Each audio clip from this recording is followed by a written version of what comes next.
Call this meeting to order. The Porter Town Council, please rise and follow and recite the Pledge of Allegiance. I pledge allegiance to the flag of the United States of America and to the republic for which it stands, one nation, under God, indivisible, with liberty and justice for all.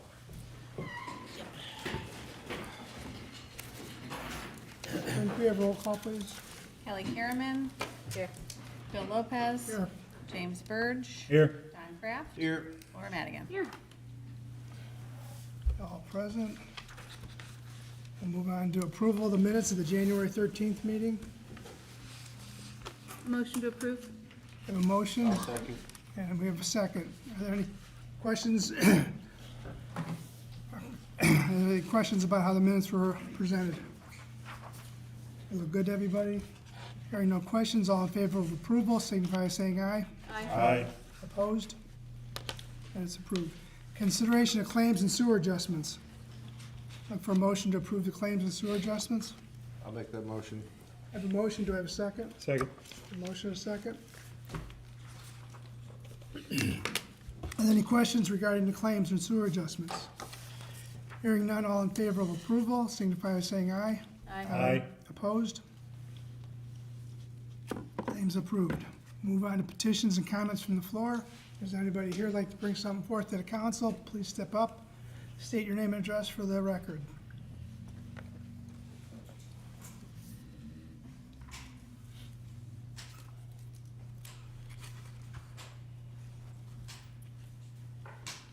Hi, Jennifer Klug, 100 Franklin Street, Brevard, Town of Porter. When the town went to a different website, there was no more notifications sent out to people. And I was wondering if and when those notifications will be sent out again, because I thought that was very helpful, and I think it's very helpful for other people too. I know when I always post town meetings on my Facebook page, and I put it on We Love Town of Porter. And anytime I've been seen issues with like road closures or problems, I try to post that too, because I want to reach people and let people know. But I'd like to know if the town is going to get this started again, where there will be notifications. I guess I'd defer that to you, Corinne. Well, so Michael and I did some research on some notification systems and compared pricing. I don't know if we're gonna move forward with that or not. I guess that's gonna be up to the council, but the one we liked the best was called Savvy Citizen. And it's about $3,000 a year, so we can I can present send it, that. I guess. I can send that, excuse me, I can send that to the council. And Dan's not here. I wanted to talk to Dan too. Dan has the, whatever you call that, notification. Thank you. Code notification system. Also, if we wanted to use one notification system, it's possible that the one that we're looking at could replace the one Dan has and pays extra money for also. And then we'd have one way to notify people of everything. The one that we're looking at, Dan's is for emergencies. Obviously, Jay would use that too, but this one you could use for emergencies, you can use for road closures, you can use for events, you could use for whatever you want to. When we originally looked at the website cost savings, the intent was always to do a notification. The one we had with the website before didn't get a lot of people on it, but we also didn't push it very much. This one that Corinne and I were looking at, I really like it. One of the things that's nice about it is you can use your phone to do it. So in the past couple weeks, we had a lot of water main problems over here getting worked on. Every day they'd tell me, oh, we're done today, and then I'd send an email out to people, and then they'd say, oh, we're still working on it, and I have no way of notifying anybody. So when I'm at home and getting a call at 7 o'clock in the morning from a contractor, I could literally go on my phone and do all that. It'll backfeed the website, it'll backfeed the calendar, and update everybody. I think that's very useful. All of the department heads could use it, or anybody can use it. And for approximately $3,000, I think it's a really good expense, but we haven't sent that to you yet. So I'll send that out tomorrow with some information on it in my rah-rah speech, why I think it's a good idea. But I think it's the best thing to do is keep people notified in the town. We would probably put it in the sewer bill and put a thing in there and say, hey, guys, sign up for this. We could put it on the Town of Chesterton Facebook page. We could send it to Greg Schaefer with the We Love Town of Porter page and try to drive as many people to it as we can. But all of us can notify people with our phone and feed a message. You can also circle an area, target people, put a map on it. It's really easy to use. And the more people are notified, the less you're gonna get these silly comments of what's going on over here, which we see all the time on things we don't monitor, or just phone calls that are coming in. So I'm all for notifying people and keeping them informed, but literally you can use it for an event, you can use it for a meeting, you can use it for emergencies, there's anything you wanna use it for. So I think it's a good expense for $3,000, but I didn't send it out yet. We've been talking about it, so I'll send everybody the information. Thank you. Was the new website cheaper or more expensive than the old one? Cheaper. Okay, so quite a bit cheaper, so maybe you can, for $3,000, if you've got a savings or something like that, maybe you can put it into the notification system. Because like I said, I really think that would be helpful to people, not just for knowing what meetings are, but, you know, people keep asking, why is this, why is this, why is this? And if they know that the town is sending this out, they'll be looking to the town for information rather than just looking to their friends or Facebook or whatever. Thank you. The initial website cost, if we stuck with the one we had before, went up. It didn't have the built-in accessibility, thank you, factors that this one had. That was an extra cost. So we would have been, I think it was over $8,000 if we had all that in there. And the notifications were kind of sketchy. So the new website's $3,000. If this is $3,000, we're still under what we were paying before, but we have a much better way of notifying people if we can put this Savvy Citizen into place. And I can tell you for sure, I would be thrilled to be able to sit at home and notify people when I find out something at 7 o'clock in the morning or on a weekend or whatever, without having to come in, log into the website, and then put it on the website, which takes a little bit of time, and nobody reads it. So if we're notifying people by email or phone and they're signed up, we just have a much better opportunity of reaching people. So I'm all for it, obviously, but I'll send all the information to the council. And So, Mike, does that just send out emails, or is it send it texts? could be text or email, however So you people sign up for could it. sign up for it You to tell them what you receive want. either way? Yeah.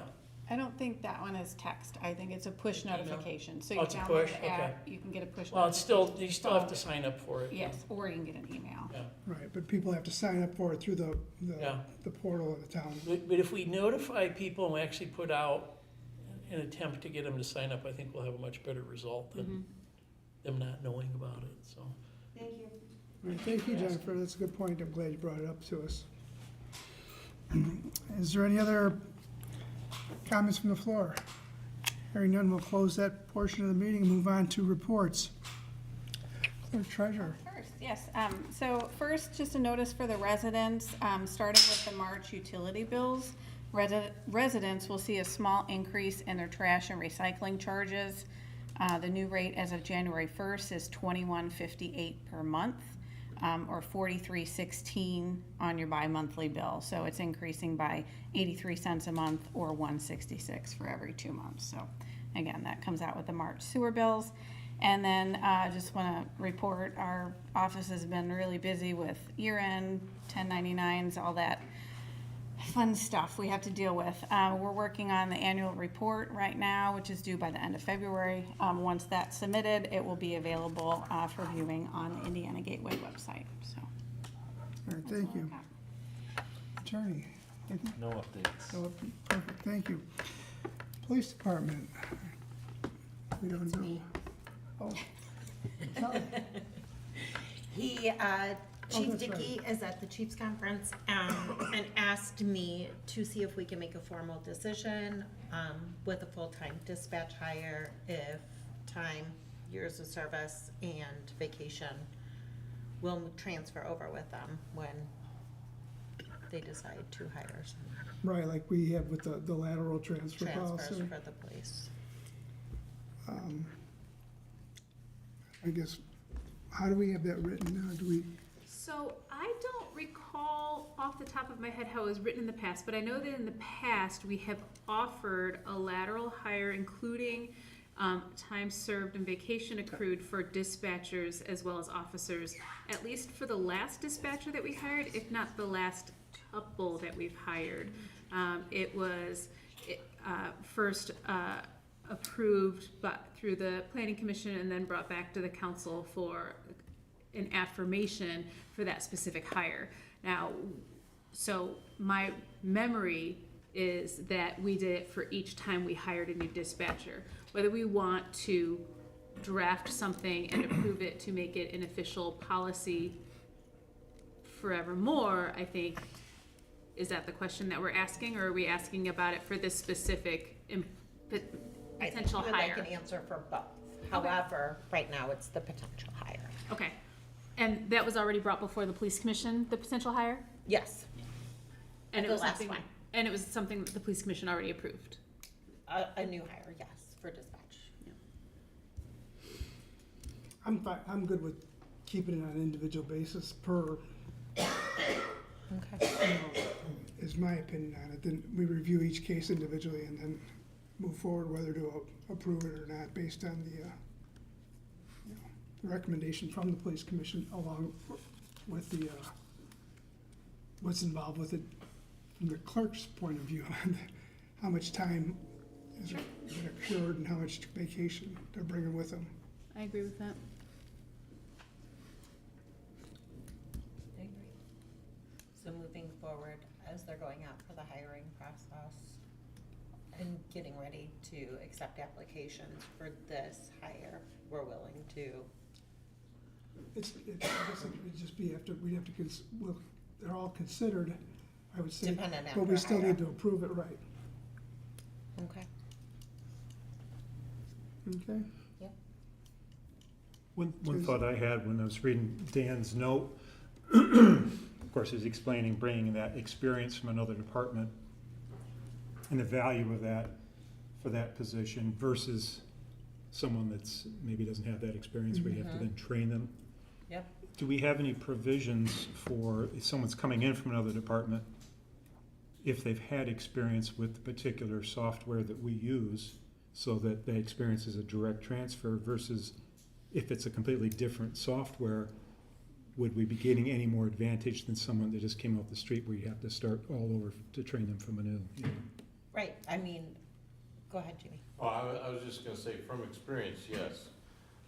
Dispatcher, to train a dispatcher, you're looking at least 6 months before they can be set loose. So you're already 6 months behind the 8 ball. Even if it's not the same software, it's similar, the way they classify calls, the way they dispatch them. It's something that takes a unique person. When we used to train them, we would get 1 out of 4 that would be successful. And you're talking a 6 month training period. So yeah, and you know, the idea is to see what they have, you know, are they worth what we're getting to give them that? You know, I would say yes, you just have to figure out the level of, you know, what you wanna give them, but definitely somebody off the street, that would be a big plus. Okay. And it's a non-monetary way to allow them to take their vacation. Right, it's an incentive for them to come over and bring their experience with, incentive. sure, definitely. But like, so you say it's not really the software so much, it's the experience of, The experience and stuff. The software is nice because at least lately, they've had people that they've been hiring that are interchangeable, you know, from the county and different places that are using our software. That's even better, but just a seasoned dispatcher that has 4 or 5 years in is invaluable rather than try and train somebody up to that, because a lot of times, you're the training place, and when you get somebody trained and ready to go, somebody steals them. So if you can get somebody who wants to come to you, it's always a plus. Okay. Thank you. okay? Yeah, I mean, we still don't have an answer if they decide to hire someone, so that's one of their questions. So they don't have, they don't have a current applicant that they're ready to offer They this to don't have a yet current applicant, they are asking us to make a decision prior, in advance? If Yep, they in can advance. offer a lateral hire essentially Yeah, that includes with some vacation time. incentive, right? I mean, I guess you could say it's been our past practice to, Yeah, To approve it. It's definitely on the table. It can be offered. I think that's what I'm hearing, is that it's on the table, it can be offered. right. It's typically Still just approved, You don't wanna approve something. but the quality of the candidate is going to be a determine factor. whether- Yeah. Okay, sounds good. My only suggestion is that the handbook reconciles with this, so to the extent that, With the policy. yes. That we're meeting on 2 weeks. Maybe you wanna be proactive with that so that you can have it in place, and if somebody develops, and then you can retroactively or ratify that decision, but wanna make sure that that handbook reconciles. Thank you. Okay. Any more discussion on it? That's all I have. Okay, all right. So, I'll work with Corinne. okay, is there anything else? No, that's all we have for tonight. Okay, thank you. Go ahead, Laura. Not vehicle length We were gonna talk with. who- separately, wait till next time. Okay, Vehicle length. thank you. Oh, we're not, okay. We have beach permits on the agenda later. I was gonna bring that up then, but we, Fine. okay. Yeah, we can bring it up. Okay. I just didn't know if you guys are ready to talk about it. Gotcha. And we can do that during beach permits. Thanks. All right. Fire Department, Chief Jay. Good evening, everyone. Only thing I really have tonight was gonna go over some of our, annual report from last year. Finishing all that up, and we ran a total of 983 responses for 2025, which is again, a new record. Out of those 983 responses, I'll note that 75 of them were to Westchester Township on our township contract. That increase in calls you'll see reflected on the new contract that will be up for review next week, or I'm sorry, next meeting. So our contract rates are based on call numbers, so we saw an increase of, I think it was 24 calls over the year prior. And the proposed amount for our contract reflects that. And then out of those calls, 25 of them were for the town of Dune Acres. Out of all of our calls, EMS calls are the predominant, with about 69% of them being some type of EMS call. July was our busiest month by far, with 117 calls in a month. Special note to June with 109, and to August with 101. I think prior to last year, I don't believe we ever crested 100 calls in a month, so we did it 3 months in a row. Something I thought was interesting that this printed out, calls by shift. So 409 of those calls were the afternoon shift. 405 of them were the day shift, so pretty even split between afternoon and days, and then the remaining 169 were the midnight shift. Days of the week seem to be pretty even. Weekends are a little busier, but there was only a 11 call span in there, or I'm sorry, 20 call span. Our slowest day was Wednesdays. Our busiest days were Saturdays at 156. Wednesdays were 129. So pretty level throughout all of that. Ironically though, for some reason, lunchtime, noon, we've had the most calls in the noon hour. Continue to get busier and busier. Thankful for our part-time day crews in the summer, when that's our busiest times, and day calls are really increasing. We have not started off the year any slower. And I think that is all I have. If anybody has any questions? Any questions for the chief? Jay, do we have any stats on, of the calls that go to the beach? Whether it's our beach or the state park beach, do you have any? I don't have an easy way to break that down. Predominantly out of the 75 calls, I would say to the Westchester Township, I would say over the majority of those was state park. We don't break down our calls by location like that.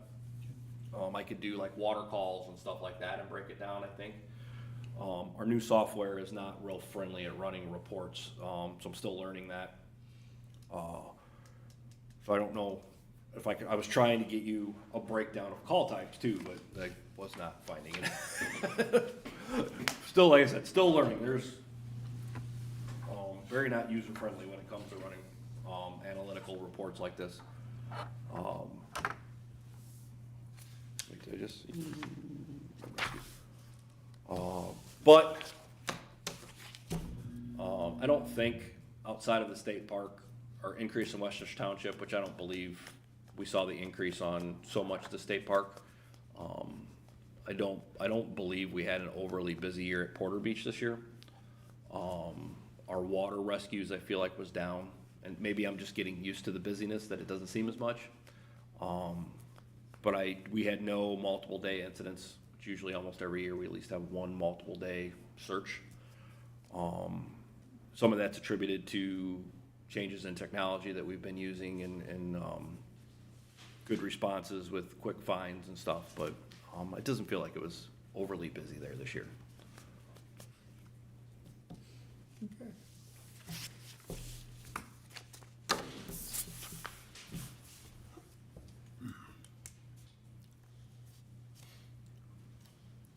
Public Works Department.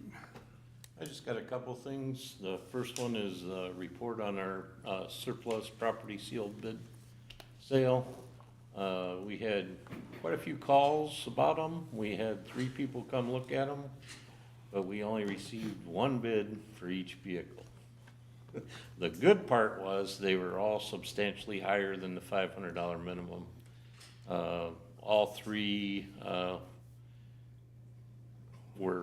the bidder was Seth Hernandez, the 2011 Chevy 1500 for $15,0201, the 2011 Ford F-350 Dually, $1,700.0201, and the 2011 Ford F-250 pickup for $3,802.01. For total for the 3 vehicles of $7,006.03. After confirming with the clerk that payment was made and the titles were transferred to our purchaser, the trucks were turned over the very next day and are gone. So thank you for letting us do that sale, and glad we got a lot more money than we could have got from salvage. The only other thing I have, if there's no questions, is we've been doing a lot of snow plowing lately. Appreciate people have been doing better with keeping the cars out of the road, and we're hoping that we don't have any more snow. Yeah, I'm hoping it slows down a little bit for us. A little bit, yeah, but that's all I have. All right, thank you. Yeah, but you guys had you guys were busy this weekend. I appreciate them coming out, staying out all night. Thanks. Thank you. Park Department, Brian? I have nothing to report. Nothing? Nothing. Okay. Building Commissioner or Director of Development, Mr. Berry. Well, first I got 33 contractors this meeting that have paid all the fees and met all our requirements for contracting. Look for a motion to approve the 33 contractors. I'll make that motion. I have a motion, do I have a second? Second. Motion, second. Any questions for Mike regarding the 33 contractors? Hearing none, all in favor of approval, signify by saying aye. Aye. Opposed? Thank you. Item 2, we had our furnaces inspected. The 2 main furnaces that run this room are tied together, and they are very corroded. Asked for quotes from 3 companies. I have 2 right now, and the third one I'm supposed to have by Friday, so I'll have those for the next meeting. They're 23 years old. The air conditioning units are 23 years old. Usually those don't last as long, so we're gonna price out replacing both furnaces and air conditioning units, and so far, got 2 quotes. I'll get the third one by the end of the week, and I'll have the next meeting, but, we did plan a little for that, didn't we, Corinne? So we figured that by the age that we have on there. I'd like to thank our Public Works Department, Jamie and John Timar. My battery went kaput today in my Jeep, 7-year-old battery. So I called Jamie, he said, hey, run it over. Ran it over, John checked it in about 2 minutes, ordered me a new battery, had it delivered and installed in half an hour. Not only did he do that, but when he went onto the website for O'Reilly, it was $259. He talked him down to $125. That's impressive. That's amazing. That's really nice, yeah, and changed it and melted all the ice off my car while I was over there, so I really appreciate that. He does know what he's doing, and he does know how the world works. Yes, yeah, if I knew I could do that last time I bought a couple batteries, I'm like, shoot, I just learned something I didn't know. He's like, no, I'm not paying $259 for that, I'll give you $125. Guy goes, okay, brought it right over. So, Okay, and deliver. hats off to John, he's saving us a lot of money, Good. appreciate that. Thank you. That was a good find there, Jamie. Took a while, but we You got worked hard the right to one. get 'em. Yeah, you did. That's all I got for now. That's all you got? Okay, Mike, thank you. All right, we'll move on to old business. Beach permits.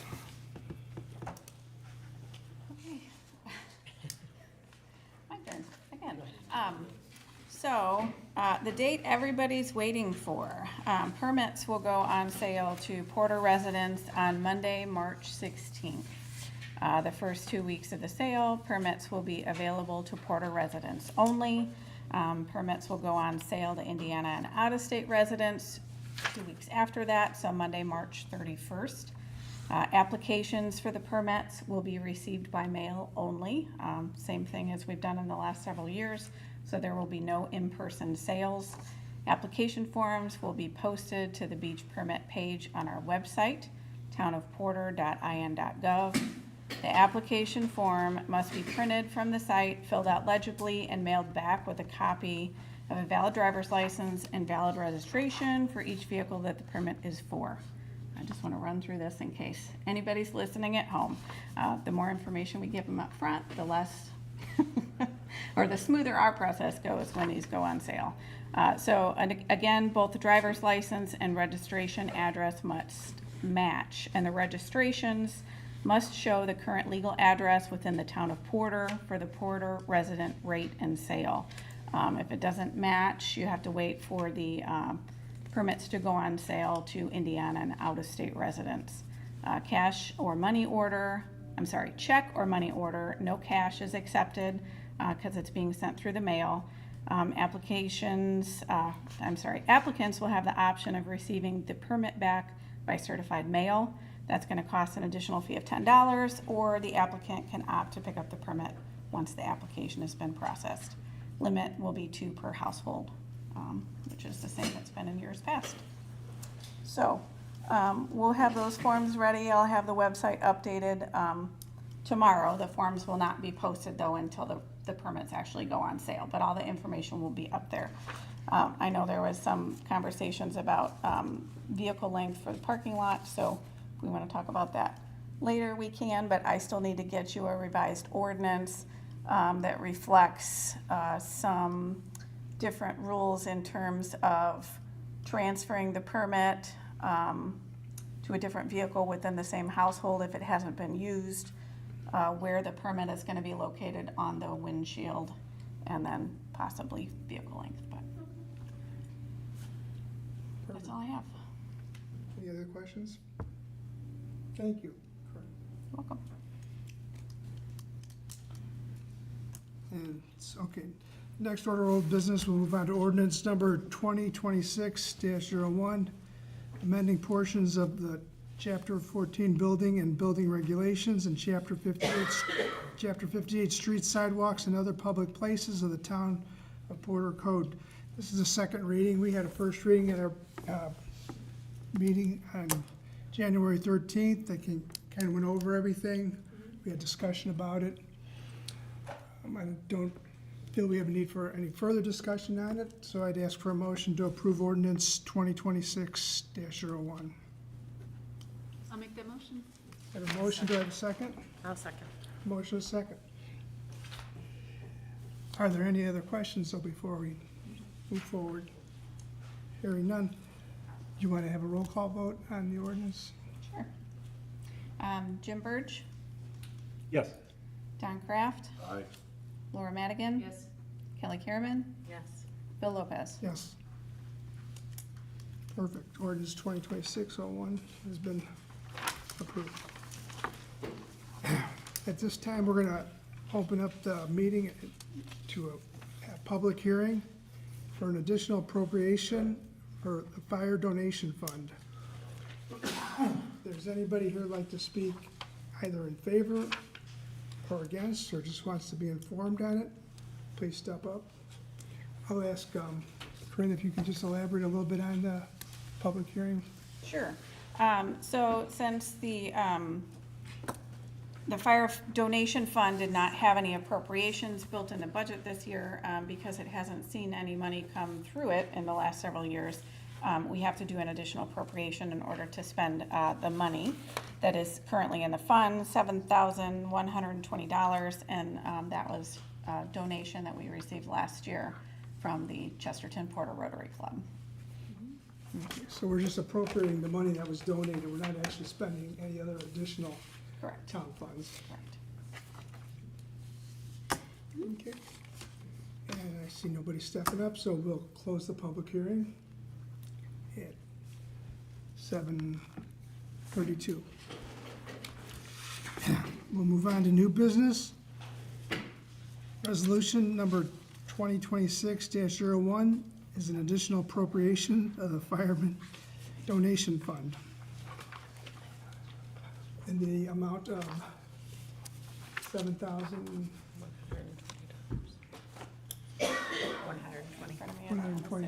Say the wrong thing out loud. I look for a motion to approve resolution 2026-01. So moved. Have a motion, do I have a second? I'll second. A motion, a second. Are there any questions regarding resolution 2026-01? Hearing none. All in favor of the resolution passing, signify by saying aye. Aye. Opposed? So ordered.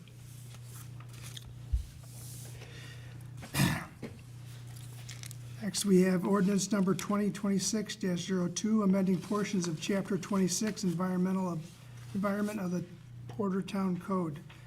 I'm going to just ask Michael if he'd elaborate a little bit on this for everyone. Yeah, a couple of years ago, we did an ordinance for nuisance code to update our nuisance code. And about 14 months ago, our prior attorney noticed we didn't update the penalty section of the nuisance code. So we started on drafting what you see before you here. We also rolled in the penalties for the stormwater management violations into this, since we were working on this at the same time. And after a lot of back and forth on it, we finally have the finished product. But this has the nuisance sections updated, so it's got the dogs, it has the fireworks, it has noise, abandoned junk vehicles, what else is in here, unsanitary. So all those things are updated to match the nuisance ordinance that was done prior to that. And then, of course, it's got the section on penalties for violating the stormwater ordinance that was passed in October of 2024. So that's basically what this is in a nutshell. So it updates all those code sections at once with penalties laid out. And then it goes with the next ordinance that we have coming up after that. And I'll just explain that one right now, too. So the that's sec- what I was gonna say, so The that- second one is the beginning section of the code, section 118. There's a big, long list of fines for first offense. And that needed updated based on this being updated.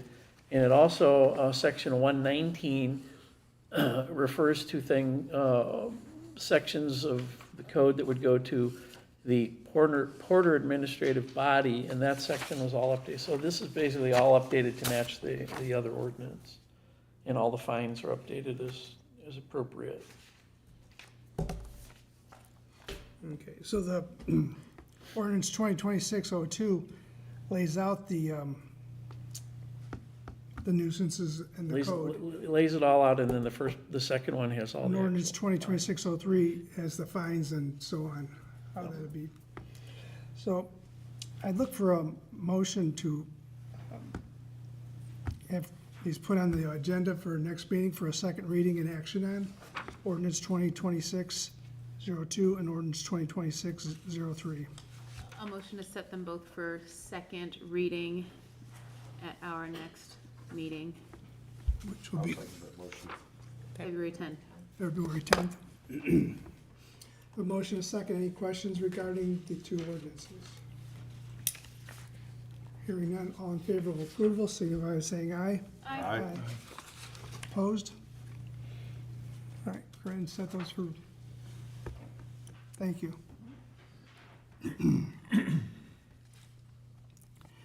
Move on to approval of contracts and agreements. We have a contract with James Mandan Consultant. He's our planning consultant for the town. We have, do we want to do those individually, approve them? Christopher? You can approve them all if you're We ready. just do them all together. The second one is for Abenon Marsh Consultants, one of the engineering firms we deal with, and also Global Engineering and Land Surveying. I'd look for a motion to approve all three contracts. The attorneys reviewed them and made his changes, and everybody's had a chance to look at them. I'll make a motion. I have a motion, do I have a second? I'll second. We have a motion and a second. Are there any questions regarding any of the contracts? Good. Hearing none, all in favor of approval, signify by saying aye. Aye. Aye. Opposed? Okay, we move on to 2026 Brownfield Coalition Grant Participation. That's from the RDA. The RDA, actually NERC and the RDA are both working on brownfields programs. So RDA called me and asked if we wanted to join with this one. They're going for a grant for brownfields funding. And I said, sure, why not? It's free money, why not? It has to be turned in by tomorrow. So, had a very short window on it.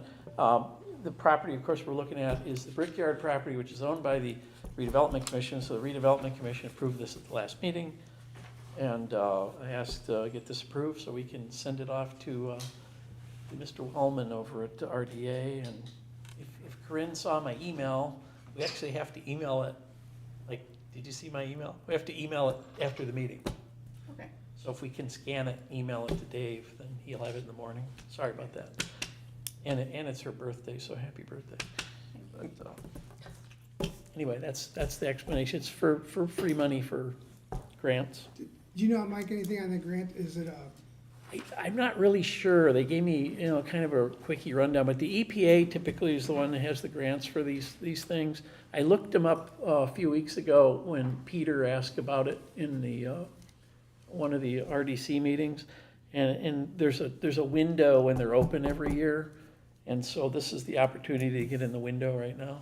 And it's better to be in a group. You get more visibility that way. There's other communities joining in with us with this. So if it gets something rolling on the property, it'd be great. right? We have nothing to lose by applying for the grant. Right. We've done some studies on it. We're at a point now where essentially what we need to do is some more soil testing and then close out the soil program with IDEM. So if we can get some extra funding for that, where we don't have to pay for it, that'd be great. Okay. So I look for a motion to approve Michael submitting the application for the Brownfields Coalition Grant Participation. So moved. Second. Motion is second. Any other questions for Michael regarding this? Or the attorney, all right? Okay, hearing none, all in favor of approval signify by saying aye. Aye. Opposed? Okay. Sorry you gotta work late tonight, Corinne. Okay. Next, we go on to the Hoosier Start 557 program. 457B. Pardon?